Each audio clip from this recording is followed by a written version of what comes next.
JK physio and rehab centre Rajasthan का सबसे अत्याधुनिक सुविधाओं वाला physiotherapy centre.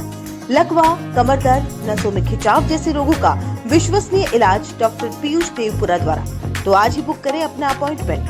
Call it 9928221102। Lake city में आज फिर मौसम का मिजाज बदल गया। करीब 15 दिन गुजर जाने के बाद एक बार फिर बरसात का दौर आ चुका है। दिन भर उमस के बाद एकाएक मौसम ने करवट बदली और इंद्रदेव मेहरबान हुए। शहर के कई इलाकों में बारिश का दौर चलता रहा।